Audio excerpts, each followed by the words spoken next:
Dr. Garrett, tell me a little bit about teeth whitening. There are so many teeth whitenings out there in, pick it up in the pharmacy, wherever. And then there is teeth whitening at a dentist.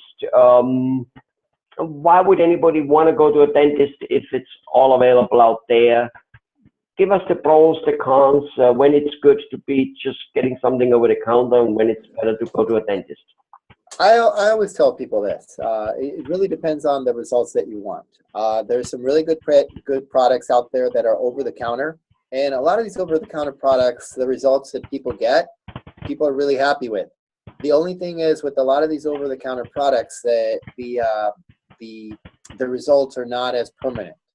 A lot of the products that you can find at a dentist's office not only will whiten the tooth, but we apply certain chemicals that will seal the tooth up again.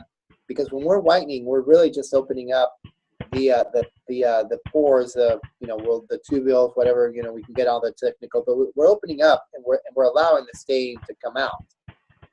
The only problem is if we don't close this up and close it, those teeth can easily get stained again.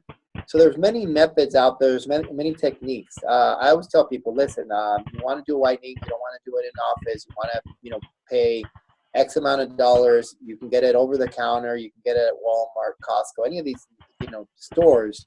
If you're happy with the results and you're happy with the long-term results of it, hey, great. If you want to get something that's a little bit more color stable, something that will get you better results, that will not give you sensitivity, that will not, that's where a dentist comes on board. Because as a dentist, if a person has sensitivity, they can get a whitening. There are products out there that are designed for people that have sensitive teeth. If you don't have any sensitivity, there's other products that out there. So it just depends on the results that you want. There's many different options. And normally your dentist can indicate and explain this in a simple way. I always tell people that, you can go to a kiosk and get whitenings.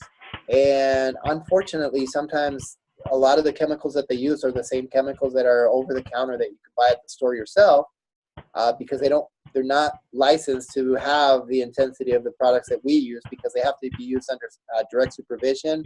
They have to be done properly. If not, they can cause chemical burns or damage to the teeth, where teeth can become very sensitive. So all those things need to be looked at.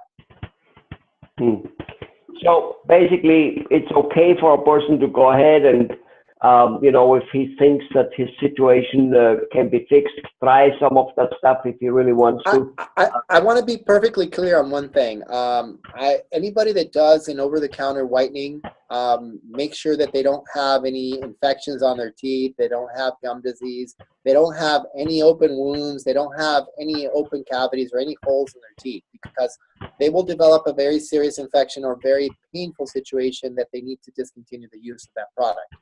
When you go into a dentist, office, so basically go to a dentist and say, look, I want my teeth whitened, and I do think there's this and this products I want to try. I don't want to use the in-house teeth whitening. I think I can do it without one, but please check me first. So I basically on your 6 months checkup, go and tell the dentist to have that in mind to make sure you get a clean bill of health. I mean, there's really a big explanation behind why a dentist charges a certain amount for the whitening product that they're offering as opposed to the over-the-counter product. The main thing is the chemicals involved, the how good of results are expected. Each person's results will vary, but the main thing is that you seek, the assistance of a professional in recommending if you are a candidate for whitening. There's a lot of people out there that unfortunately cause a lot of damage to their teeth because of excessive whitenings. In other words, they're using these over-the-counter products and they're causing damage that's not reversible on their teeth, that they end up requiring major treatment. I've had people that walk in through the door and say, I started this whitening product and this tooth over here that never hurt started hurting. And all of a sudden they end up needing a root canal, they end up needing a crown because that tooth had an open cavity or a hole that had direct access to the nerve, and these chemicals cause a chemical burn. So, all right, be careful. Well, all right, that definitely does it, and that's good advice, I suppose. Obviously, go check first to make sure that actually you're not hurting anything which is existing there, that you're not getting infected. So, Dr. Garate, thank you very much. Thank you.